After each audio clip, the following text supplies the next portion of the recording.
Tes. Cek cek. Bismillahirrahmanirrahim. Assalamualaikum warahmatullahi wabarakatuh. Innal hamdalillah nahmaduhu wa nasta'inuhu wa nastaghfiruh. Wa na'udzu billahi min syururi anfusina wa min sayyiati a'malina. من يهده الله فلا مضل له ومن يضلل فلا هادي له وأشهد أن لا إله إلا الله وحده لا شريك له وأشهد أن محمدا عبده ورسوله اللهم صل وسلم وبارك على نبينا محمد وعلى آله وأصحابه ومن تبعهم بإحسان إلى يوم الدين أما بعد. Ma'asyiral muslimin, para jamaah sekalian rahimani wa rahimakumullah. Alhamdulillah, segala puji bagi Allah Subhanahu wa taala yang telah memberikan kesempatan pada kita semua untuk melanjutkan kembali kajian kita membahas kitab Taysirul Karimir Rahman fi Tafsiri Kalamil Mannan yang disusun oleh Syekh Abdurrahman Ibn Nasir As-Sa'di rahimahullahu ta'ala. Dan pada kesempatan di pagi hari ini kita masuk pada tafsir ayat yang ke-23-24 dari surat Al-Baqarah. Allah Subhanahu wa taala berfirman, A'udzubillahi minasyaitonir rajim. Wa in kuntum fi raibin mimma nazzalna ala 'abdina fa'tu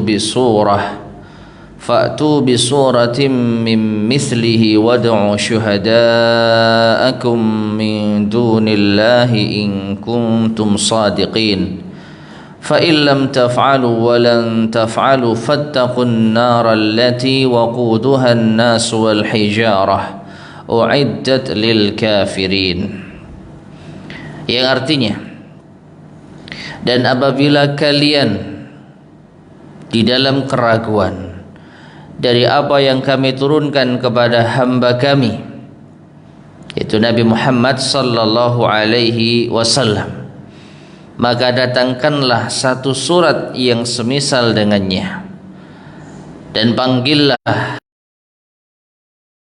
Allah Ta'ala menantang orang-orang kafir yang meragukan Al-Quran yang diturunkan kepada Nabi Muhammad sallallahu alaihi wasallam, yang meragukan kerasulan beliau.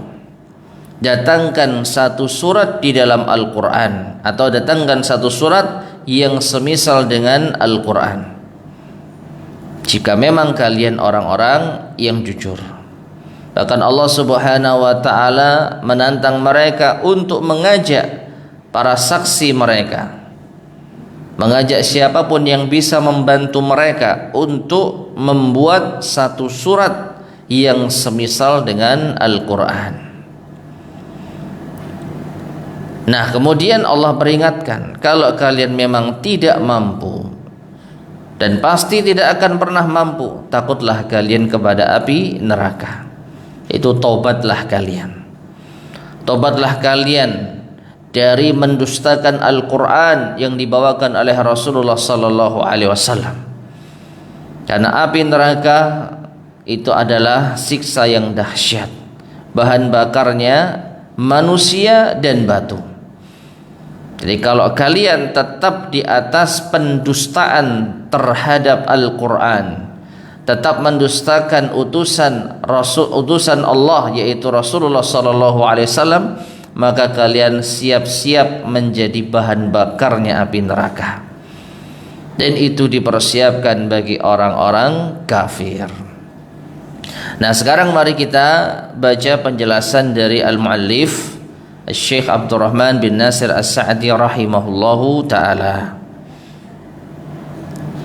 Qala al-muallifu rahimahullah wa hadha dalilun aqliyun ala sidqi Rasulillah sallallahu alaihi wasallam. Dan ini merupakan dalil akli, dalil secara logika atas kebenaran Rasulullah sallallahu alaihi wasallam. Wa sihhati ma jaa bihi, dan kesahihan apa yang beliau bawa. Jadi Nabi sallallahu alaihi wasallam datang membawa Al-Qur'an, dan bukti kesahihan hal tersebut ini ditunjukkan oleh ayat yang mulia ini. Maka faqala, Allah berfirman, wa in kuntum, dan apabila kalian. Siapa yang dimaksud dengan kalian di sini? Yaitu ya ma'syaral mu'anidina lirrasul, wahai orang-orang yang menentang Rasul, ar-raddina da'watahu, yang menolak dakwah beliau, az-za'imina kadhibahu, yang menuduh beliau dusta, fi syakkin washtibah, berada di dalam keraguan dan kesamaran, mimma nazzalna ala abdina, dari apa yang kami turunkan kepada hamba kami, hal huwa haqqun au ghairuh, apakah itu benar atau tidak. Nah, ma'asyiral muslimin rahimani wa rahimakumullah. Jadi ayat ini ditujukan memang awalnya kepada orang-orang kafir Quraisy secara khusus, ya, karena merekalah yang menuduh Nabi sallallahu alaihi wasallam berdusta. Mereka ragu dengan Al-Qur'an yang dibawa oleh Nabi kita Muhammad sallallahu alaihi wasallam. Namun ayat ini juga bisa berlaku umum. Siapapun dari manusia yang ada di muka bumi, baik zaman dahulu maupun sekarang maupun yang akan datang, yang meragukan Al-Qur'an yang dibawa oleh Rasulullah sallallahu alaihi wasallam, maka mereka juga bisa masuk di dalam ayat ini. Ya. Jadi ayat ini memang secara asal awalnya ditujukan kepada para penentang Al-Qur'an ketika Nabi sallallahu alaihi wasallam diutus, baik dari kalangan orang-orang musyrik Quraisy maupun juga orang-orang Yahudi mungkin saja. Maka kepada merekalah ayat ini ditujukan pertama kali.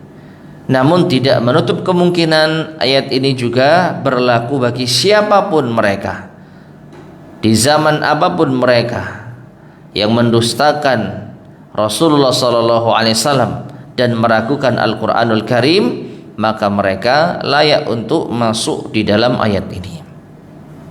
Jadi ragu apakah benar yang dibawa Nabi sallallahu alaihi wasallam tersebut. Fahahuna amrun nasafun, maka di sini ada perkara yang adil.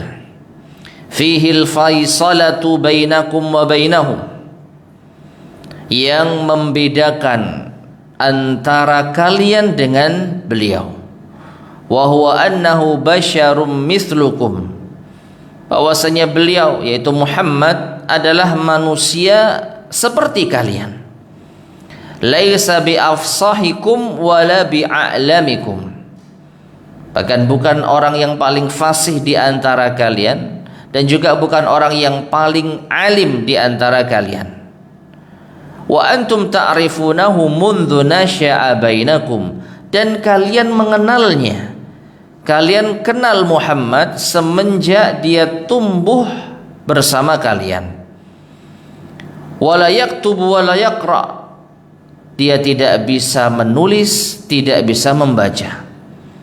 Fa'atakum bikitab, lalu tiba-tiba dia datang kepada kalian dengan membawa Alkitab. Za'ama annahu min indillah, yang dia mengklaim bahwasanya kitab tersebut dari Allah. Perhatikan ma'asyar muslimin rahimani wa rahimakumullah, ini permainan logika sederhana. Jadi seakan-akan di sini ya Allah ingin menjelaskan kepada mereka sesuai dengan akal logika kalian yang kalian ketahui sendiri, Muhammad itu memiliki latar belakang seperti ini. Kalian mengenalnya, lalu tiba-tiba membawa Alkitab yang diklaim berasal dari Allah, ya. Kemudian wa qataltum antum, lalu kalian mengucapkan atau menuduhnya, innahu taqawwalahu waftarah. Sesungguhnya dia telah mengada-ada, Muhammad telah berdusta. Nah, jadi kalian sudah tahu tentang Muhammad, lalu kalian mendustakannya. Kalian tidak mempercayainya, menganggap Muhammad itu berdusta dan mengada-ada. Fa in kana al-amru kama taqulun, kalau memang perkaranya seperti yang kalian ucapkan, fa'tu bi suratim mim mithlihi, maka tolong kalian datangkan satu surat yang semisal dengan Al-Quran. Ya, jadi kalian tahu sendiri kalau Muhammad itu membawa Alkitab yang terdiri dari banyak surat, dan kalian mendustakan itu semua. Maka sekarang gantian, coba kalian yang buat, coba kalian yang membuat. Wasta'inu biman taqdiruna alaihi min a'wanikum wa syuhadaikum. Kalian boleh minta tolong sesuai dengan kemampuan kalian dari orang-orang yang bisa membantu kalian atau saksi-saksi yang mendukung kalian. Fa inna hadza amrun yasirun alaikum, maka sesungguhnya perkara ini mudah bagi kalian sebetulnya, ya, khususan, terlebih khusus, wa antum ahlul fasahati wal khitabah, kalian orang yang fasih, kalian orang yang pandai berbicara, wal adawatul azimatu lirrasul, dan juga kalian adalah musuh yang besar bagi Rasul sallallahu alaihi wasallam. Nah, perhatikan ma'asyar muslimin rahimani wa rahimakumullah. Jadi Nabi ini sebenarnya orang yang ummi sebagaimana telah kita ketahui dan mereka juga ketahui. Tidak bisa membaca, tidak bisa menulis. Nah, orang yang ummi kalau mengklaim membawa sesuatu berdasarkan karangannya, mengada-ada, harusnya orang yang tidak ummi itu lebih pandai untuk membuat sesuatu tersebut. Bisa dipahami? Jadi kalau orang yang ummi saja kalian tuduh mengarang Alkitab, orang yang tidak bisa baca tulis kalian tuduh mengada-ada, mengaku kalau membawa pesan dari Tuhan semesta alam, harusnya kalian yang lebih fasih, lebih pandai menulis dan membaca, bisa membuat yang serupa. Apalagi Allah Subhanahu wa taala mengizinkan, silakan kalian panggil siapapun yang kalian mampu. Ahli syair yang paling handal misalkan, ahli bahasa yang paling mumpuni misalkan, silakan kalian panggil, lalu buatlah satu surat yang serupa dengan apa yang dibawa oleh Muhammad yang kalian tuduh telah mengada-ada. Gampang kan? Ya, harusnya gampang. Nah, kemudian fa in ji'tum bi suratin mim mithlih, kalau kalian bisa mendatangkan satu surat yang semisalnya, fa huwa kama za'amtum, maka yang benar itu kalian. Berarti benar Muhammad telah mengada-ada, Muhammad telah berdusta. Nah, ini konsekuensi yang diterima. Kalau kalian benar-benar bisa mendatangkan satu surat yang sama dengan Al-Quran. Wa illam ta'tu bi suratin min mislihi. Tapi kalau kalian tidak mampu mendatangkan satu surat yang semisalnya, wa ajiztum ghayatal ajzi, dan kalian benar-benar lemah, benar-benar tidak sanggup, walan ta'tu bi suratin min mislihi, dan kalian tidak akan pernah bisa membuat satu surat yang semisalnya. Jadi Allah Subhanahu wa taala sebenarnya faham bahwasanya mereka tidak akan mampu untuk mendatangkan yang semisal dengan Al-Quran. Hanya saja Allah sengaja menantang mereka, tantangan terbuka, dan ini sebenarnya untuk menunjukkan kelemahan mereka. Walakin hadat taqyimu ala wajhil insafi wat tanazzuli ma'akum, akan tetapi tantangan ini sebenarnya objektif dan mengalah, artinya mencoba untuk memahami keberatan kalian. Kalau kalian gak ditantang seperti ini, keberatan kalian tidak terakomodir, hanya sekedar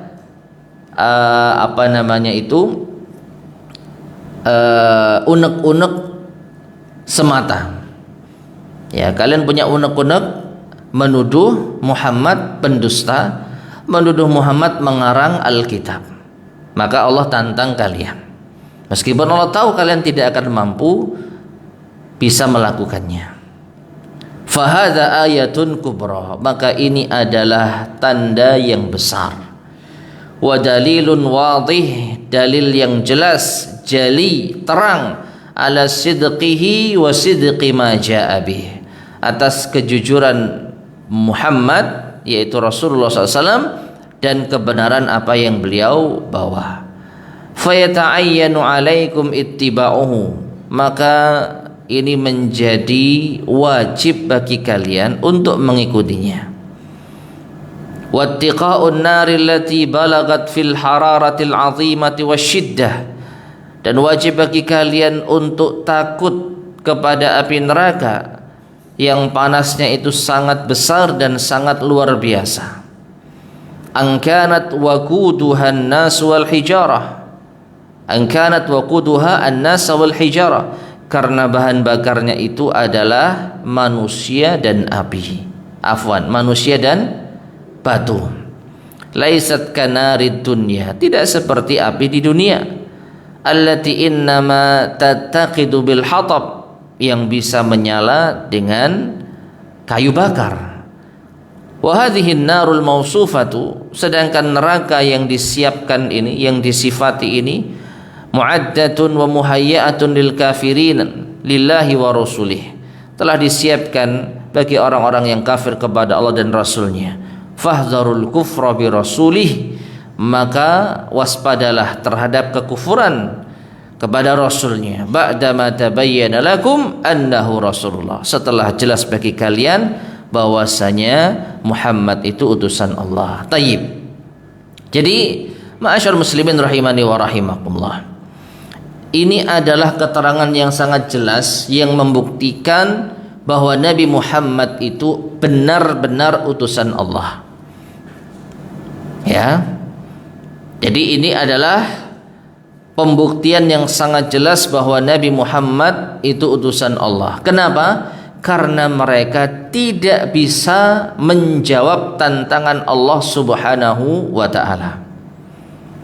Mereka tidak bisa menjawab tantangan Allah Subhanahu wa ta'ala.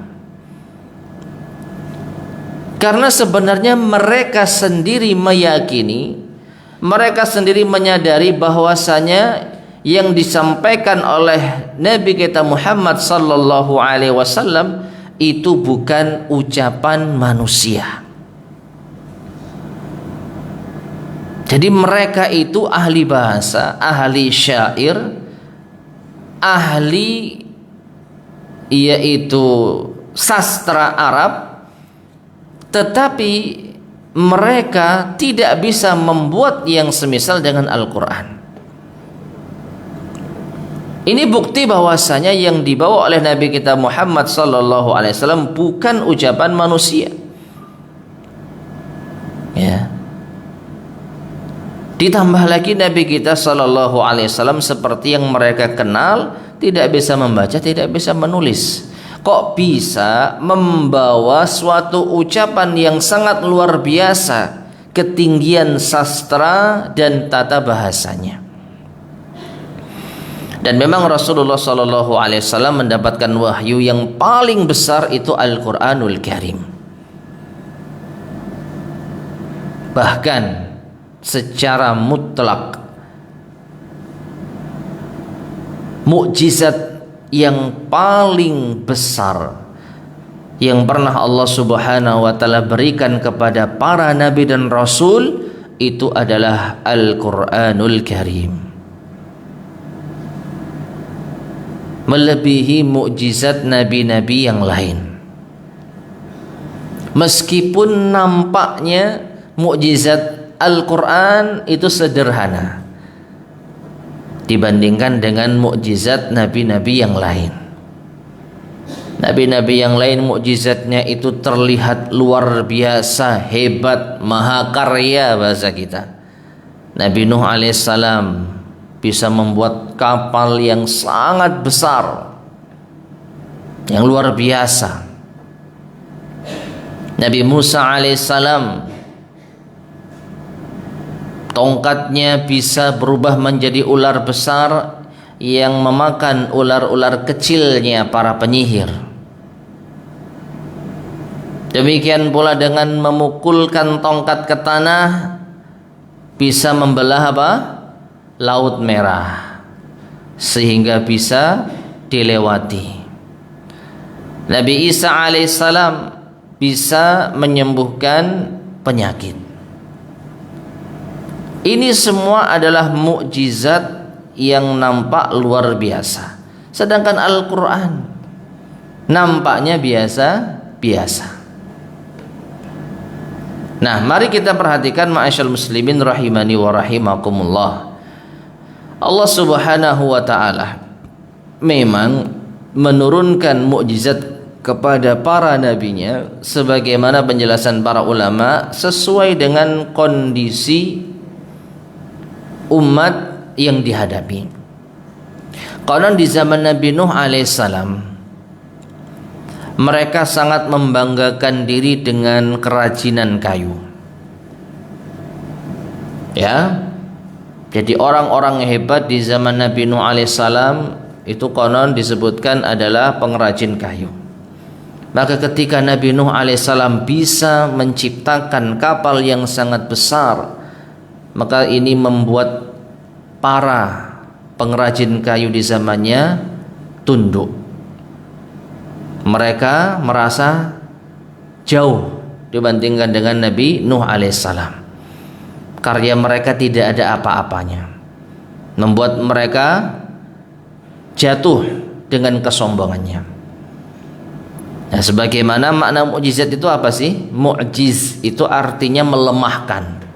Jadi Allah Subhanahu wa taala memberikan kemampuan kepada nabi yang diutus untuk melemahkan musuh mereka. Karena mereka sombong dengan kerajinan membuat kayu, kerajinan kayu mereka, maka Allah lemahkan mereka dengan Nabi Nuh yang bisa membuat mahakarya berupa kapal yang sangat besar. Di zaman Nabi Musa alaihissalam, orang-orang hebat adalah para penyihir, orang-orang yang memiliki yaitu kedudukan yang tinggi di mata masyarakat adalah para penyihir. Maka Allah berikan mukjizat Nabi Musa alaihissalam untuk mengungguli para penyihir yang ada di sana, sehingga para penyihir semuanya takluk tunduk di hadapan Nabi Musa ketika ular-ular mereka dilahap oleh ularnya Nabi Musa yang berasal dari kayu. Ya, begitu pula di zaman Nabi kita Muhammad sallallahu alaihi wasallam. Orang-orang hebat di zaman beliau adalah para penyair, ahli sastra, orang-orang yang fasih di dalam berbahasa Arab. Maka Allah Subhanahu wa taala turunkan mukjizat kepada Nabi kita Muhammad sallallahu alaihi wasallam, Al-Qur'an, yang bisa mengungguli ahli bahasa yang paling hebat di zaman mereka, yang bisa mengungguli penyair yang paling handal di zaman beliau sallallahu alaihi wasallam. Dan mereka mengakui ini bukan ucapan manusia biasa. Ya. Dan terlebih ma'asyal muslimin rahimani wa rahimakumullah, mukjizat nabi-nabi terdahulu hanya terjadi dan bisa dimanfaatkan di zaman itu saja. Ketika para nabi terdahulu sudah meninggal dunia, hilanglah mukjizat yang ada. Ya, kapalnya Nabi Nuh entah sekarang di mana.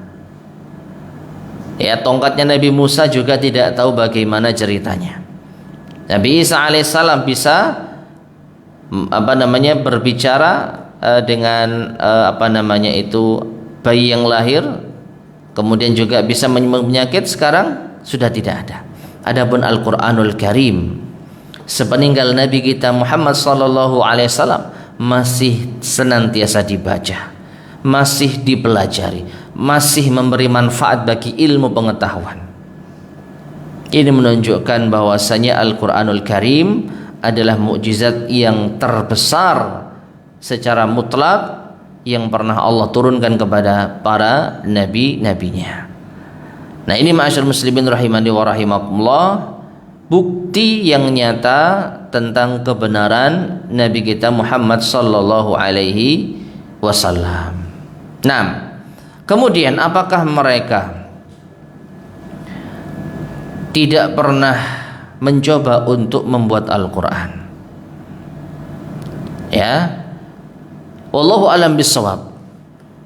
Ada yang pernah memaksakan untuk membuat Al-Qur'an,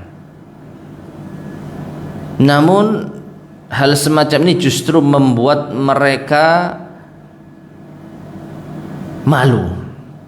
Ya, karena apa? Gaya bahasa yang mereka coba membuat untuk menyaingi Al-Qur'an itu sungguh sangat memalukan.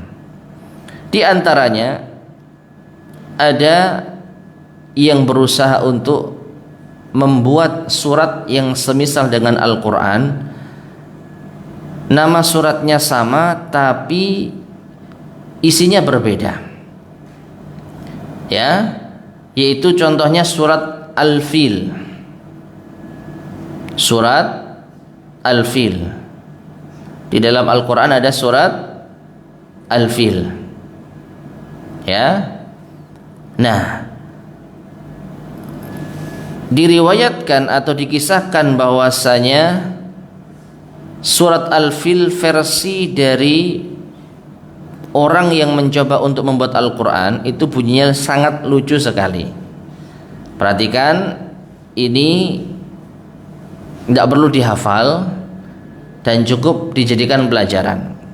Kalau Al-Filnya Al-Qur'an, alam tara kaifa farabbuka bi ashabil fil, alam yaj'al kaidahum fi tadlil wa arsala alaihim tayran ababil tarmihim bihijaratin min sijil faj'alahum ka'asfin ma'kul. Makna dan gaya bahasanya sangat indah. Adapun Al-Fil versi mereka, perhatikan, Al-Fil wa ma adraka mal fil, lahu dhanbun wabil wa lahu khurtumun tawil. Ya, kalau kita baca artinya mungkin di antara para jamaah akan ketawa. Al-filu wa ma adraka mal fil, gajah, tahukah engkau apa itu gajah? Ya, dia memiliki ekor dan dia memiliki belalai yang panjang. Ini kayak nyeritani anak TK, ya kan? Apa keindahan kandungannya? Beda dengan Al-Filnya Allah Subhanahu wa taala. Alam tara kaifa fa'ala rabbuka bi ashabil fil. Tahukah kamu apa yang Tuhanmu perbuat terhadap tentara bergajah? Nah, Jadi surat Al-Fil artinya gajah, tetapi kaitannya dengan apa? Sejarah bagaimana Allah Subhanahu wa taala meluluh lantahkan tentara bergajah yang dipimpin oleh Abrahah ketika hendak menyerang Ka'bah Al-Musyarrafah. Jadi ada nilai historis, ada yaitu penegasan kemahakuasaan Allah Subhanahu wa taala, dan ada juga yaitu nilai sastranya dari akhiran kata.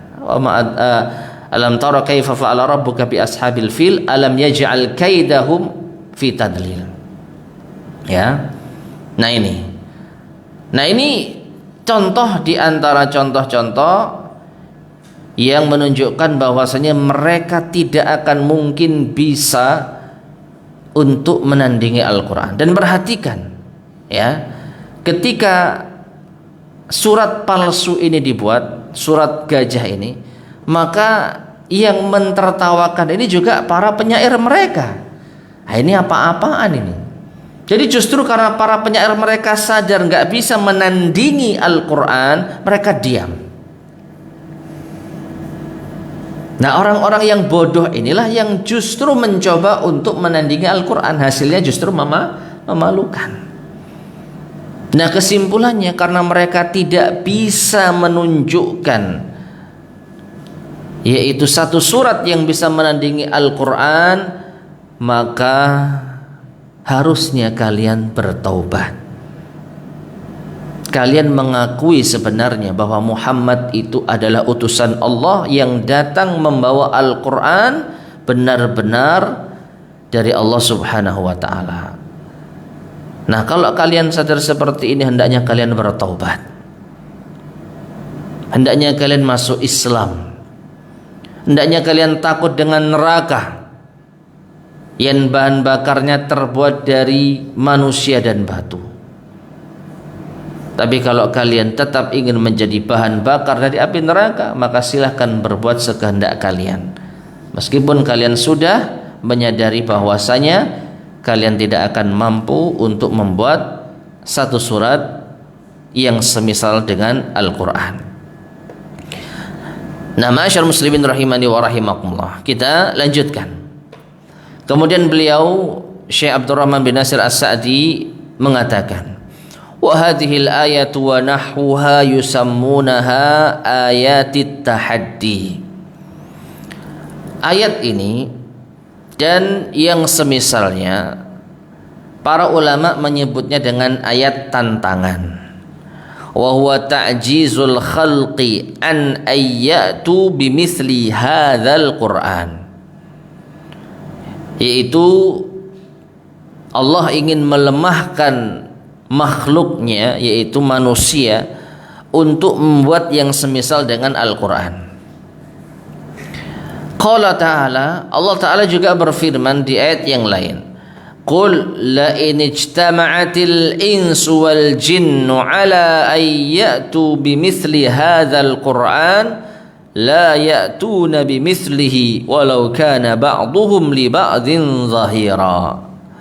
Katakanlah wahai Muhammad, jika seluruh manusia dan jin berkumpul bekerja sama untuk mendatangkan yang semisal dengan Al-Quran ini, mereka tidak akan bisa mendatangkan yang semisal dengannya.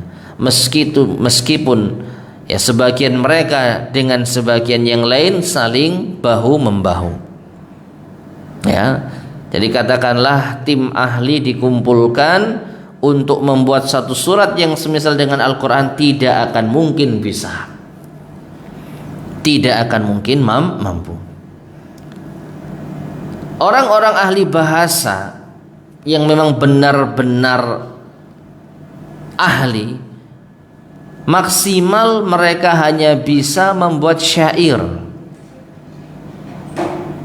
Ya, kalau penyair banyak yang handal, banyak yang hebat. Tapi mereka tahu syair yang mereka buat ini tidak bisa menandingi Al-Quranul Karim. Ya. Jadi Al-Quran itu luar biasanya apa? Luar biasanya gaya bahasanya tinggi, kemudian kalimatnya sederhana, maknanya luas, mudah dipahami. Beda dengan syair. Ya. Syair itu ada kalanya memang singkat. Yang namanya syair itu kan beberapa patah kata. Singkat. Tetapi terkadang sulit dipahami, kebanyakan sulit dipahami. Karena gaya bahasanya yang mungkin terlalu tinggi ya. Menggunakan pemilihan kata-kata yang tidak umum. Kemudian maknanya juga tidak terlalu dalam. Jadi hanya mengunggulkan gaya bahasa saja.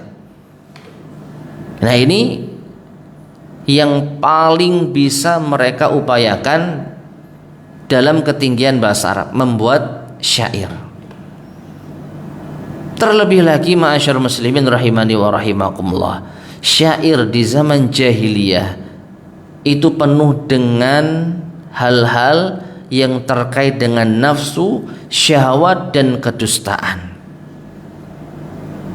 Ini nilai yang jauh berbeda dengan Al-Quran. Al-Quranul Karim berisi tentang kesucian, pensucian diri, mengingat kepada Sang Pencipta yang jauh dari kata-kata kotor, jorok, apalagi dusta. Sedangkan syair justru mereka sendiri mengakui semakin dusta semakin bagus kualitas syair. Itu di masa jahiliyah. Ya. Adapun di masa Islam, maka syair-syair banyak digunakan oleh para ulama untuk meringkas satu bidang ilmu. Ilmu dalam nahwu misalkan ada Alfiyah Ibnu Malik. Ya, 1000 bait syair yang berisi tentang ilmu nahwu. Ilmu tentang tauhid ada misalkan yaitu Al-Haiyahnya Ibnu Abi Dawud, ya, bait-bait syair yang ditulis oleh Imam Ibnu Abi Dawud tentang akidah Ahlussunnah wal Jamaah.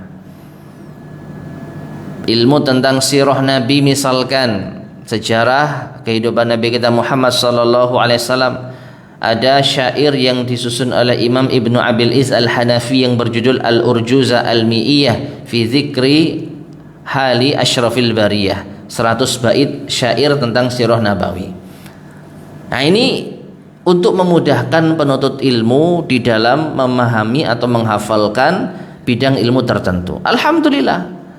Jadi setelah masa Islam, syair itu banyak dimanfaatkan oleh para ulama untuk memudahkan menghafal bidang-bidang ilmu tertentu. Tapi di zaman jahiliyah, syair itu kata-katanya kotor, bahasanya itu bahasa yang jorok terkadang, dan yang tidak kalah pentingnya kebanyakannya dusta. Syair semakin dusta semakin menarik dan semakin indah. Nah, jauh dengan Al-Quran, jauh dengan Al-Quran. Maka dari itu orang-orang ahli syair mereka geleng-geleng kepala, ini bukan ucapan manusia. Ya, dan seindah-indahnya syair mereka bisa memastikan perbedaan antara Al-Quran dan syair. Ya, makanya kalau kita melihat atau mendengar sejarah Nabi Shallallahu Alaihi Wasallam, orang-orang Quraisy itu melarang, yaitu mereka melarang masyarakat untuk mendengarkan Al-Quran. Jadi tutup telinga kalian kalau Muhammad membacakan sesuatu kepada kalian. Karena kalian akan tersihir. Nah, itu doktrin mereka. Muhammad itu penyihir. Ada siapapun yang mendengar ucapannya pasti akan takluk. Pasti akan terpesona. Pasti akan terperdaya. Ya. Sehingga mereka tidak mau mendengarkan Al-Quranul Karim. Ada kisah sahabat yang saya lupa namanya, masuk Islam justru karena ingin membuktikan ucapan orang-orang Quraisy. Ya, dia adalah orang yang berasal dari luar Mekah. Ketika datang ke kota Mekah untuk kunjungan, entah itu haji ataupun umrah, maka orang-orang Quraisy mewanti-wanti, kalian jangan dengarkan Muhammad. Kalau Muhammad bicara, tutup telinga kalian. Nah, orang ini ahli bahasa, dia orang yang ahli sastra, maka dia merasa tertantang. Ya, kalau memang Muhammad ini menyampaikan kata-kata yang tidak baik, saya kan ahli, saya pasti akan mendustakannya, saya pasti akan bisa membantahnya. Jadi ngapain perlu tutup telinga? Kalau memang dia seperti kata orang-orang Quraisy, khawatir ucapannya itu bisa yaitu mempesona dan membuat takjub orang yang mendengarkan, saya kan ahli. Jadi ngapain saya takut mendengarkan? Justru saya akan membantah Muhammad nanti kalau sekiranya dia membawakan ucapan-ucapan yang tidak benar. Dan apa yang terjadi? Orang ini langsung tertarik dengan Al-Quranul Karim. Masya Allah, ini bukan ucapan manusia. Ya, jadi dia akhirnya masuk Islam. Ya, padahal dia adalah ahli bahasa. Tidak ada yang mengunggulinya di dalam urusan syair dan bahasa. Nah, justru orang-orang seperti ini, ma'asyarul muslimin rahimani wa rahimakumullah, dengan mendengarkan Al-Quran semakin yakin Al-Quran itu bukan ucapan manusia biasa. Muhammad bukan pendusta. Yang disampaikan adalah firman Allah, Tuhan semesta alam. Nah, tapi orang-orang Quraisy, mereka tetap di atas kesombongan dan tetap mendustakan Nabi kita Muhammad sallallahu alaihi wasallam. Taib, kita lanjutkan. Kemudian Syekh Abdurrahman bin Nasir As-Sa'di melanjutkan penjelasannya. Qala al-mu'allifu rahimahullah, wa kaifa yaqdirul makhluqu min turab. Ini juga penjelasan secara logika. Maka bagaimana mungkin manusia, makhluk yang diciptakan dari tanah, mampu an yakuna kalamuhu ka kalami rabbil arbab, untuk menyamakan ucapannya sama seperti ucapan Tuhannya seluruh makhluk. Am kaifa yaqdirun naqisul faqiru min kullil wujuh an ya'tiya bi kalamin ka kalamil kamil alladhi lahul kamalul mutlaq wal ghaniyul wasi' min kullil wujuh. Atau bagaimana mungkin manusia yang memiliki kekurangan, yang fakir dari segala sisinya. Manusia itu fakir karena butuh pihak lain untuk memberi bantuan. Ya, orang fakir itu orang yang butuh bantuan. Manusia disebut fakir karena manusia tidak bisa hidup tanpa bantuan. Yang terutama tentu saja bantuan dari Allah Subhanahu wa taala. Kalau yang kita lihat sehari-hari, bantuan sesama manusia. Jadi bagaimana mungkin menyamakan manusia yang fakir, yang memiliki kekurangan dari segala sisinya, untuk membuat suatu ucapan yang semisal dengan ucapan yang maha sempurna, yang memiliki kesempurnaan yang mutlak, yang maha kaya, yang maha luas kekuasaannya dari segala sisinya. Hadza laisa fil imkan. Ini sesuatu yang tidak mungkin terjadi. Wala fi qudratil insan. Ini adalah sesuatu yang tidak dimampui oleh manusia. Wa kullu man lahu adna dzauqin wa ma'rifatin bi anwa'il kalam. Dan setiap orang yang memiliki cita rasa dan pengetahuan tentang berbagai macam ucapan, idza wazana hadzal qur'ana bi ghairihi min kalamil bulagha, apabila dia menimbang Al-Qur'an ini dengan selainnya dari ucapan ahli sastra, ya, zahara lahul farqul azim, maka akan nampak baginya perbedaan yang sangat besar. Jadi orang yang hanya memiliki sedikit pengetahuan bahasa dan sastra, kalau dibacakan ayat Al-Quran dan dibacakan sastra Arab, maka dia akan bisa membedakan dengan mudah mana Al-Quran, mana ucapan manusia, mana Al-Quran yang merupakan firman Allah, mana ucapan manusia biasa. Nah, seperti itu. Kemudian wa fi qawlihi, dan di dalam firman Allah Ta'ala, wa in kuntum fi raibin, dan apabila kalian berada di dalam keraguan, ila akhiri, sampai akhir ayat, dalilun, merupakan dalil, ala anna alladhi yurja lahul hidayatu minad dalalah, bahwasanya yang diharapkan mendapatkan hidayah setelah tersesat, huwa syakku al-hair, adalah orang yang ragu dan bingung, alladzi lam ya'rif al-haqqa minad dalal, yaitu yang tidak tahu mana yang benar, mana yang sesat. Fahadzal ladzi, maka orang seperti ini, idza buyyina lahul haq, apabila dijelaskan padanya kebenaran, fahuwa hariyun bit taufiq, maka dia memiliki peluang besar untuk mendapatkan taufik. In kana sadiqan fi talabil haq, jika dia jujur untuk mencari kebenaran. Jadi Allah Subhanahu wa taala ketika menyampaikan di dalam firman-Nya, wa in kuntum fi raib, jika kalian memiliki keraguan. Jadi di sini sebenarnya ada tujuan yang ingin didapatkan dari firman Allah ini. Apa? Orang-orang yang memang mungkin ragu. Jadi dia sebenarnya tidak menolak Rasul sallallahu alaihi wasallam secara terang-terangan. Dia tidak memusuhi Nabi kita Muhammad sallallahu alaihi wasallam secara langsung. Mungkin dia hanya terkena hasutan orang-orang Quraisy sehingga ragu dengan kebenaran Al-Qur'an.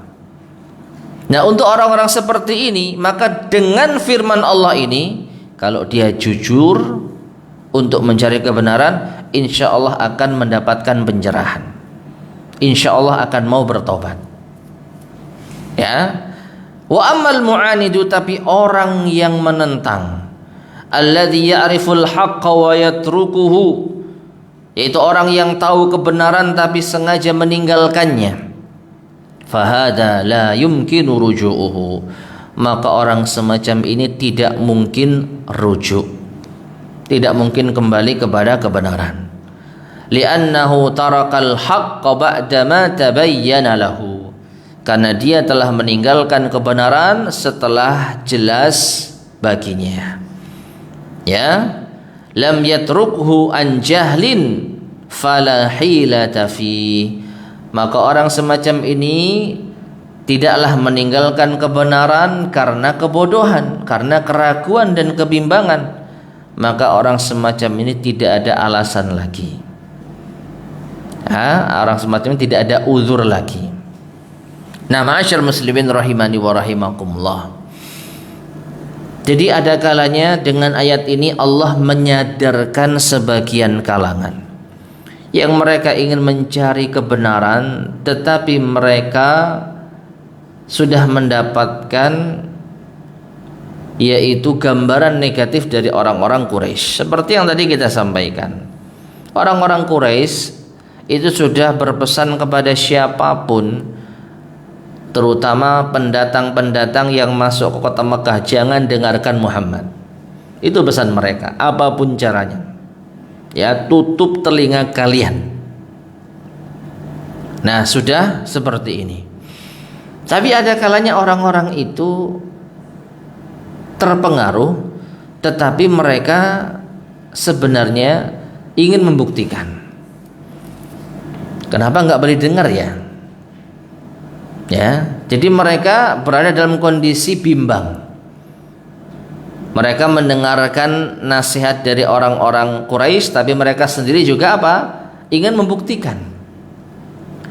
Nah, untuk orang-orang semacam inilah diharapkan dengan ayat ini menjadi sadar. Logikanya jelas. Kalau kalian menuduh Muhammad mengada-ada di dalam Al-Quran, sedangkan kalian tahu Muhammad tidak bisa baca tulis, maka kalian yang lebih pandai coba buat satu surat di dalam Al-Quran. Kalau kalian gak mampu, maka takutlah kalian dari api neraka, tobatlah kalian. Kalau kalian gak mampu, berarti Muhammad benar membawa Al-Quran yang datang dari Allah Subhanahu wa ta'ala. Maka jangan kalian dustakan. Ya, berimanlah kepada Muhammad dan apa yang dibawa Muhammad, dan bertobatlah kalian agar kalian terhindar dari api neraka. Nah, wa kadzalika, dan demikian pula orang yang tidak bermanfaat ketika membaca ayat ini, asyaku ghairus shadiq, orang yang ragu tetapi enggak jujur dia, fi talabil haq, untuk mencari kebenaran.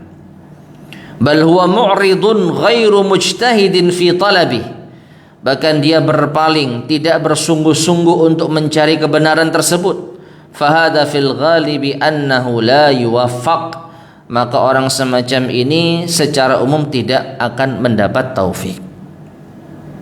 Ya, jadi orang itu ada kalanya ragu tapi niat cari kebenaran, maka dengan ayat ini besar kemungkinan mendapatkan hidayah.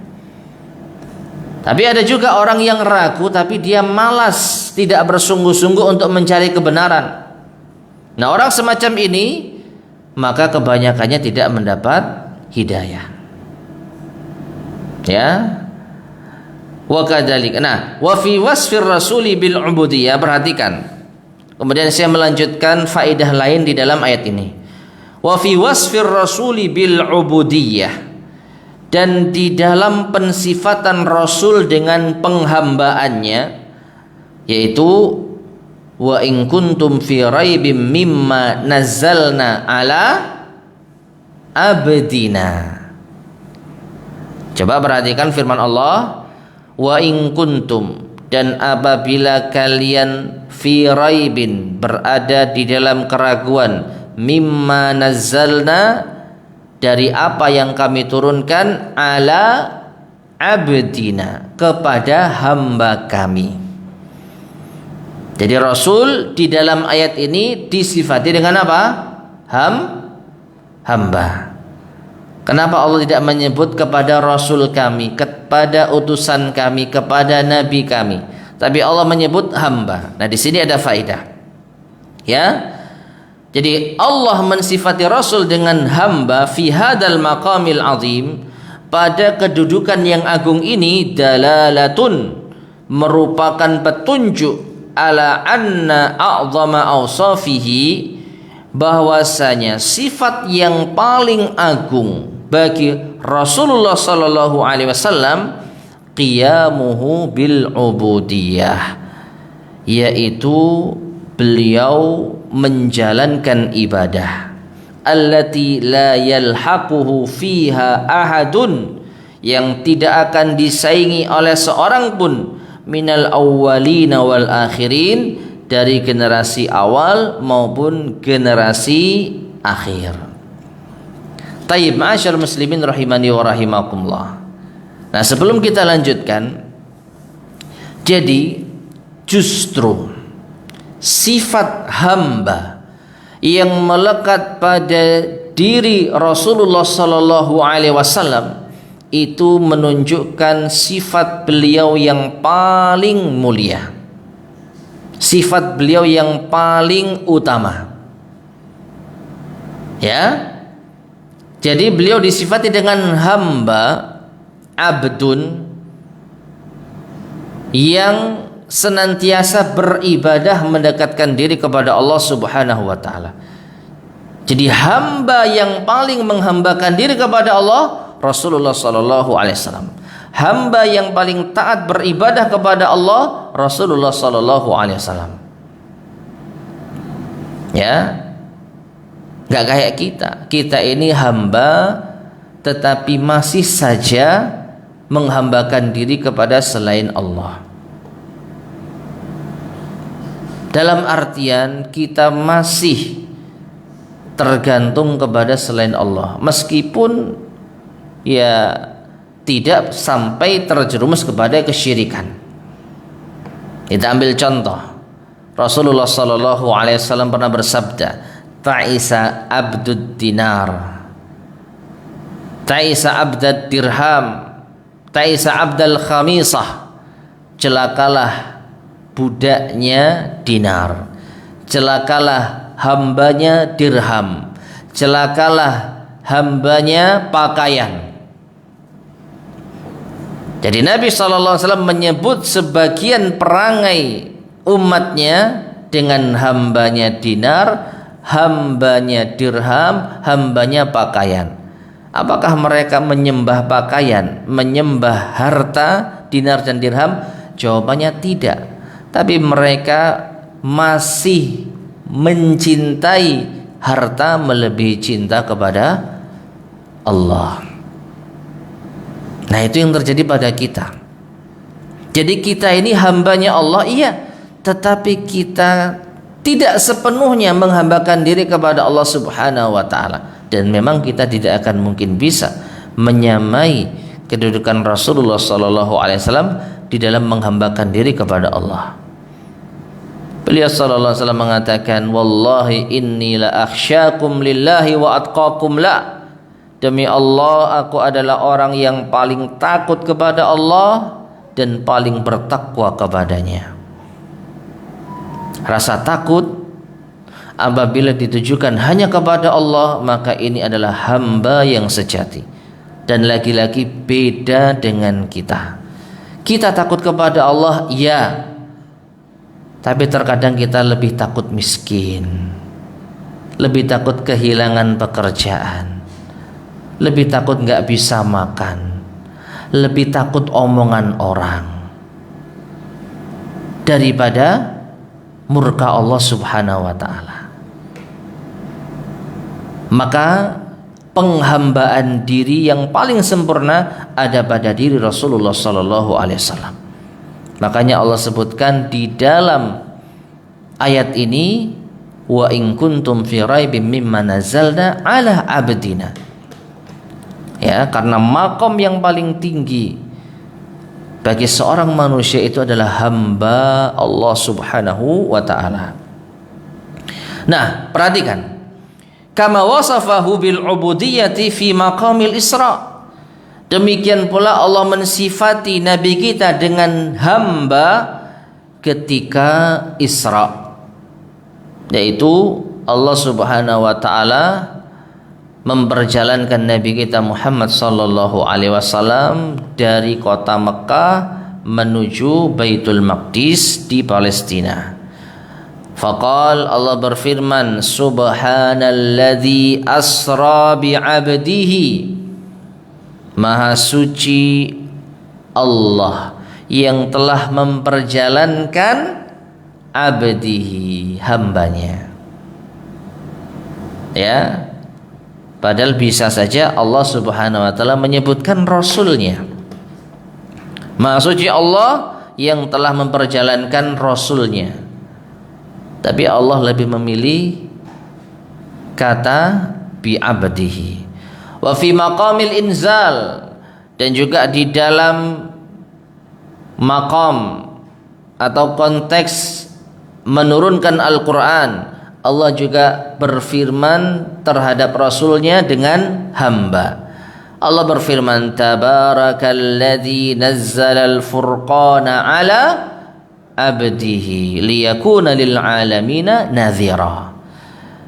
Maha suci Allah yang telah menurunkan Al-Furqan, kitab yang membedakan antara yang hak dan yang batil.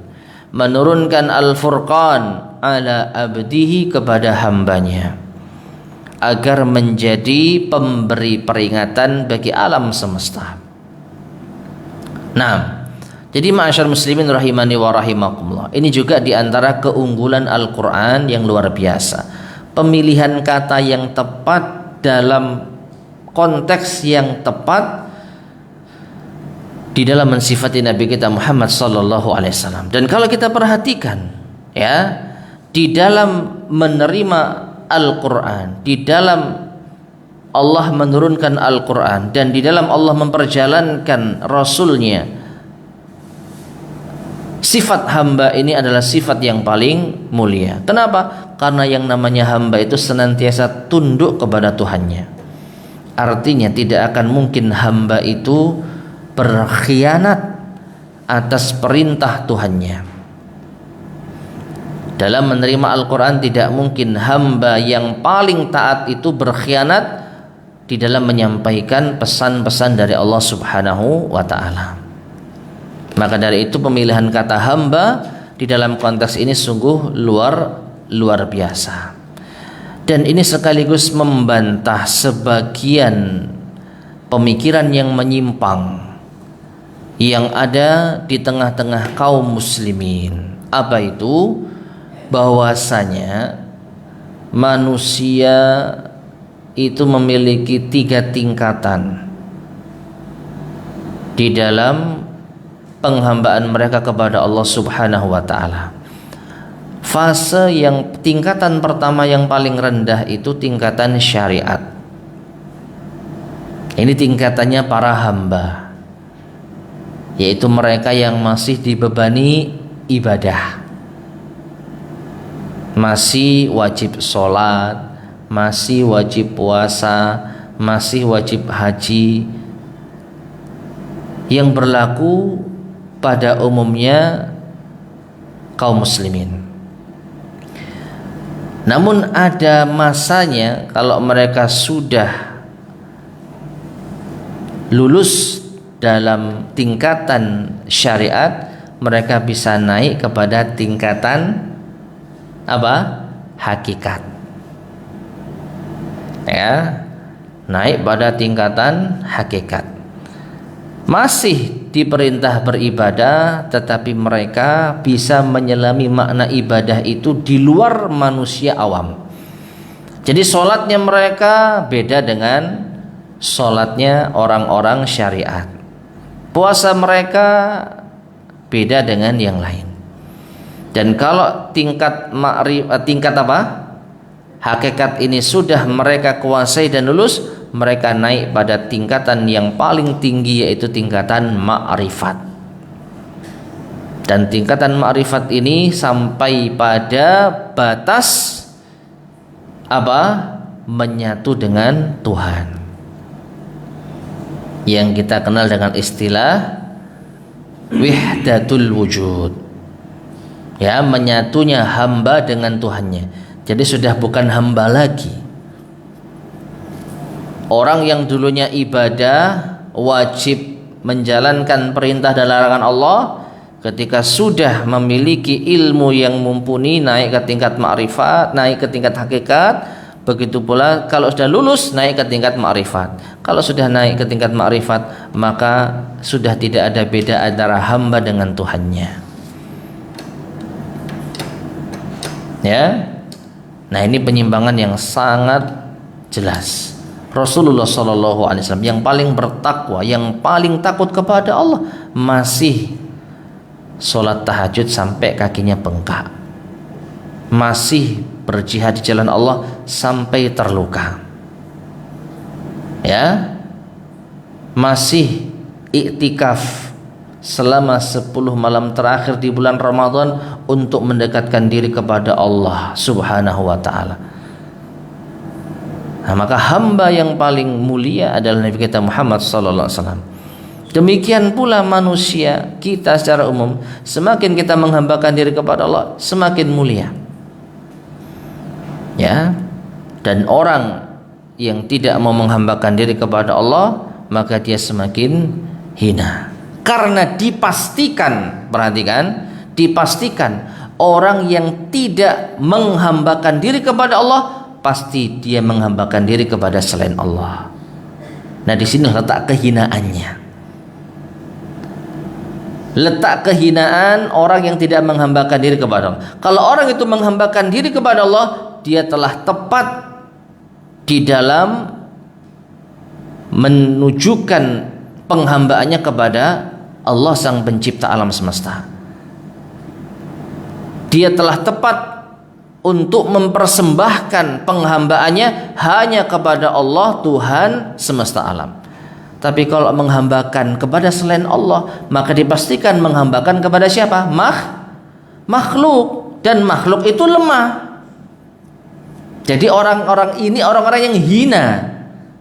Ya.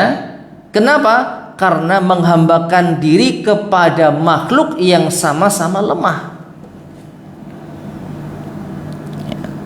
Nah ini. Namun sekali lagi, keanehan itu beraneka ragam, macam-macam. Ya. Tadi sudah kita sampaikan ada tingkatan-tingkatan yang diada-adakan syariat, hakikat, ma'rifat. Ada lagi yang membalikkan apa itu tingkatan keutamaan derajat manusia. Yang kita yakini, coba saya tanya. Ya. Tingkatan wali sama nabi itu lebih tinggi mata.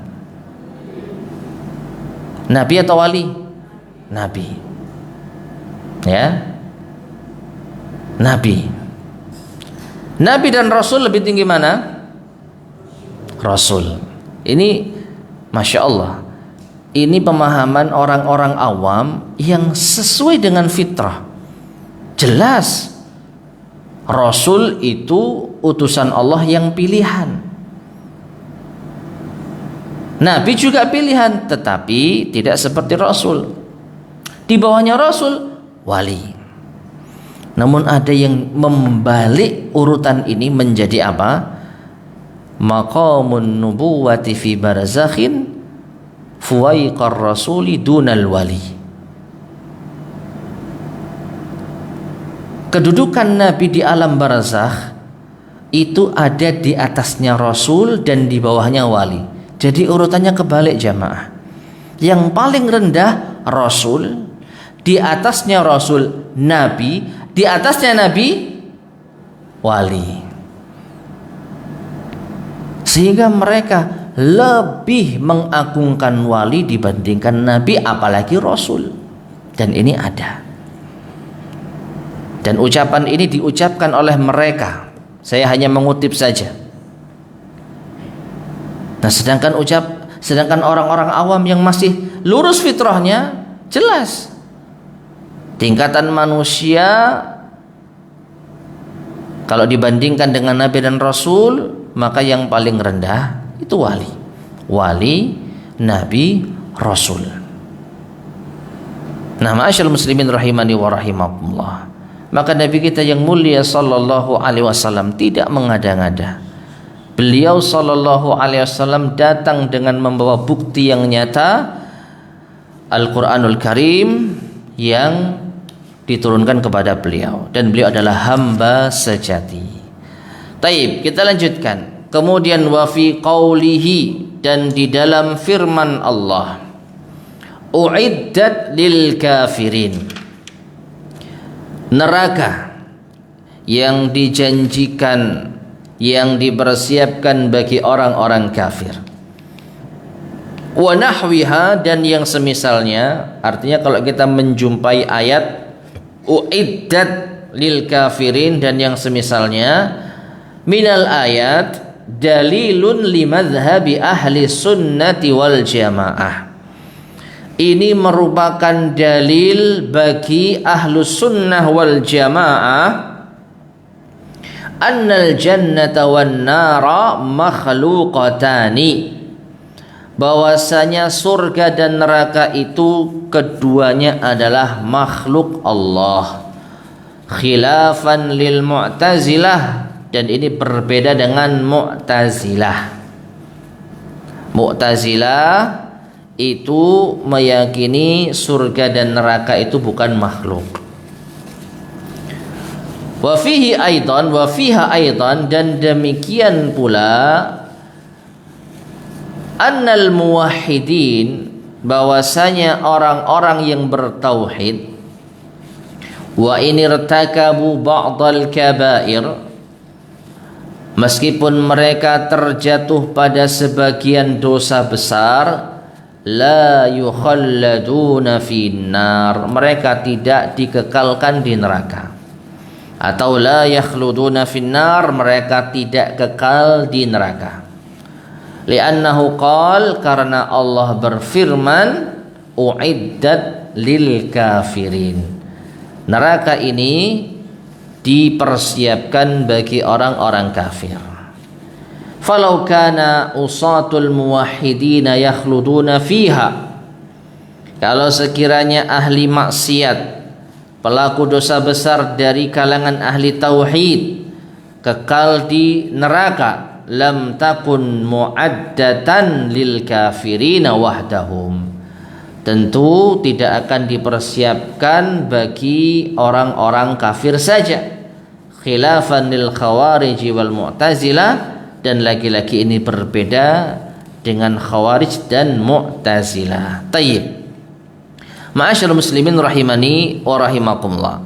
Sebelum kita bahas penjelasan dari Syekh rahimahullah, maka ada hal yang perlu untuk kita perhatikan pula yang tidak disebutkan di sini. Allah menyebutkan neraka itu uiddat lil kafirin, dipersiapkan bagi orang-orang kafir. Ada satu pembahasan yang mungkin terlewatkan di sini.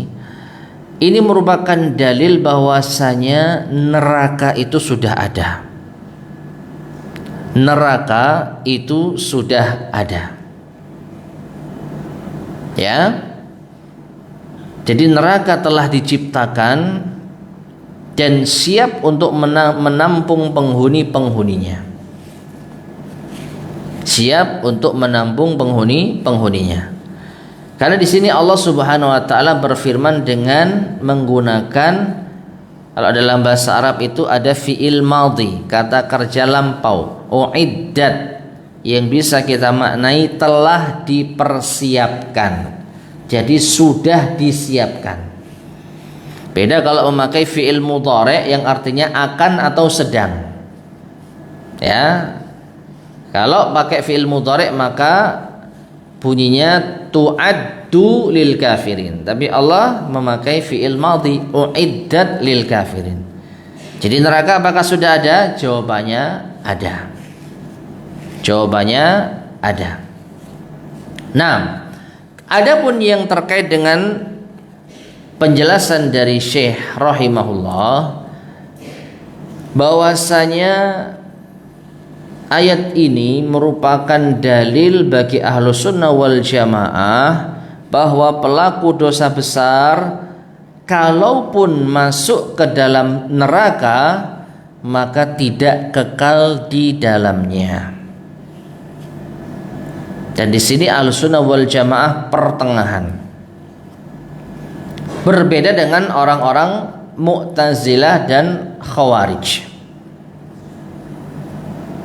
Ya, itu satu kubu. Mu'tazilah dan Khawarij satu kubu di dalam keekstriman memahami pelaku dosa besar, ekstrim di dalam menghukumi pelaku dosa besar. Al-Sunnah pertengahan. Sedangkan pihak yang berada di kubu yang berlawanan Murji'ah. Ya, Murji'ah. Nah, kita mulai dulu dari Khawarij dan Mu'tazilah. Pelaku dosa besar, perhatikan, menurut Khawarij di dunia kafir, di akhirat kekal di neraka. Ya, menurut Khawarij pelaku dosa besar. Ini kita membahas orang Islam yang terjatuh pada dosa besar. Misalnya orang Islam berzina, minum khamr, judi, pokoknya dosa-dosa besar yang ma'ruf lah.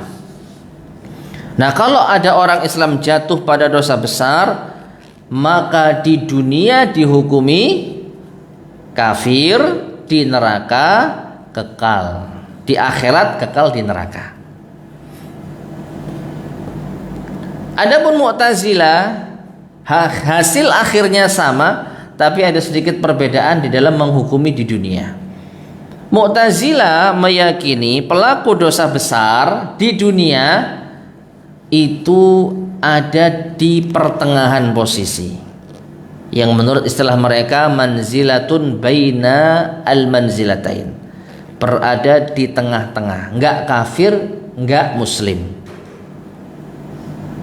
Bahkan ada yang mengatakan khawarij malu-malu. Ya, jadi menurut Mu'tazilah pelaku dosa besar enggak muslim, enggak kafir, ada di tengah-tengah. Tapi hasil akhirnya di neraka sama, kekal. Ya. Jadi Mu'tazilah dan Khawarij sama-sama meyakini pelaku dosa besar itu di akhirat, di mana letaknya? Neraka. Bukan di neraka, kekal di neraka. Nah, sedangkan Murji'ah, ya, kubu yang berlawanan, meyakini pelaku dosa besar selama masih yakin dengan keimanannya, maka dosa besar ini tidak berpengaruh. La yadhurru ma'al imani dzambun. Dosa itu enggak pengaruh dengan keimanan seseorang. Lantas apa artinya? Ya, orang selama beriman maka dosa itu tidak akan menurunkan keimanan. Ketaatan tidak akan meningkatkan keimanan. Jadi mereka menganggap iman itu satu kesatuan. Ya, tidak bisa bertingkat naik turun. Kalau imannya hilang, selesai sudah. Tapi kalau imannya ada, mau ahli maksiat, mau meninggalkan sholat, mau melakukan dosa besar, tidak pengaruh. Dia akan tetap sempurna keimanannya, kecuali dia murtad, kecuali dia sudah meninggalkan keyakinan atas keimanannya. Nah, ini Murji'ah. Sehingga pelaku dosa besar mereka bisa jamin ya tetap masuk neraka selama masuk apa? Surga secara langsung selama masih ada iman. Perhatikan ya, nanti akan kita bedakan dengan Ahlus Sunnah. Jadi pelaku dosa besar yang masih beriman menurut Murji'ah tidak akan disiksa di neraka, pasti masuk surga langsung. Nah, sekarang bagaimana Ahlus Sunnah wal Jamaah? Ahlus Sunnah senantiasa berada pada pertengahan. Apa itu? Pelaku dosa besar selama dia masih memiliki iman, maka dia berada di bawah kehendak Allah. Kalau Allah menghendaki, Allah ampuni dosanya, lalu dia tidak disiksa di neraka. Kalau Allah menghendaki, Allah siksa dia di neraka, namun tidak kekal di sana. Akan ada pada suatu masa setelah dosa-dosanya dibalas dengan siksa neraka, dia akan dimasukkan ke dalam surga. Jadi bagaimana posisi pelaku dosa besar bagi Ahlus Sunnah wal Jamaah di dunia? Maka jawabannya, selagi dia masih memiliki keimanan, maka dia tidak kafir. Pelaku dosa besar selama imannya tidak batal, maka dia tidak kafir. Namun dosa yang dikerjakan akan mendapat balasan dari Allah dengan siksa di neraka. Kalau Allah berkehendak, Allah siksa di neraka atas dosa yang diperbuat. Tapi kalau Allah berkehendak, Allah ampuni. Makanya tadi kita sampaikan, pelaku dosa besar yang masih memiliki iman menurut Ahlus Sunnah wal Jamaah berada di bawah kehendak siapa? Allah. Insya'a adzabahu wa insya'a ghafara lahu. Kalau Allah berkehendak, Allah akan mengazabnya dengan keadilan, dan kalau Allah berkehendak, Allah mengampuninya dengan kasih sayang. Nah, ini yang membedakan antara Ahlus Sunnah dengan dua kubu yang saling bertentangan. Yang ekstrim Khawarij, Mu'tazilah, pokoknya melakukan dosa besar di akhirat kekal di neraka. Dan lawannya adalah Murji'ah, pelaku dosa besar tidak berpengaruh pada keimanannya. dia tidak akan disiksa, dia sempurna imannya. Tayyib. Dan yang terakhir Syekh menjelaskan wa fiha dalalatun, dan di dalamnya terdapat petunjuk ala annal adzaba, bahwasanya siksa mustahiqqun bi asbabihi, itu didapatkan karena sebab-sebabnya. Wa huwal kufru, yaitu kekufuran. Wa anwa'ul ma'asi, dan berbagai macam kemaksiatan, ala ikhtilafiha, dengan berbagai jenis-jenisnya. Taib ma'asyar muslimin rahimani wa rahimakumullah. Ini menunjukkan Allah subhanahu wa ta'ala tidak zalim kepada hambanya. Allah subhanahu wa ta'ala kalau menyiksa hamba itu ada sebabnya, ada alasannya. Tidak mungkin Allah menyiksa hamba tanpa sebab. Pasti ada sebabnya. Ya. Dan sebab yang paling besar mendapatkan siksa kekal di neraka adalah kekufuran dan kesyirikan. Karena Allah berfirman, innallaha la yaghfiru ay yushraka bih. Sesungguhnya Allah tidak akan mengampuni dosa syirik. Itu sebab utama kekal di neraka. Kesyirikan itu mutlak. Adapun sebab disiksa di neraka namun tidak kekal, itu adalah kemaksiatan. Jadi kalau ada hamba disiksa di neraka dan dia adalah seorang yang beriman, maka pasti ada kemaksiatan yang telah ia lakukan dengan berbagai macam jenisnya, dengan berbagai macam tingkatan-tingkatannya. Oleh karenanya Allah tidak zalim pada hambanya. Mustahil Allah mengadab hambanya atas dosa yang tidak diperbuatnya. Kalau sampai ada manusia yang disiksa di alam akhirat, itu pasti karena dosa yang telah diperbuatnya. Wallahu ta'ala alam bissawab. Baik ma'asyar muslimin rahimani wa rahimakumullah, mungkin ini yang bisa kita bahas pada kajian kita di pagi hari ini. InsyaAllah akan kita lanjutkan pada kesempatan berikutnya biiznillah subhanahu wa ta'ala, ayat yang ke-25 dari surat Al-Baqarah. Wallahu ta'ala alam bissawab. Para jamaah sekalian rahimani wa rahimakumullah, sebelum kita akhiri barangkali ada yang disampaikan, tafadhal silahkan.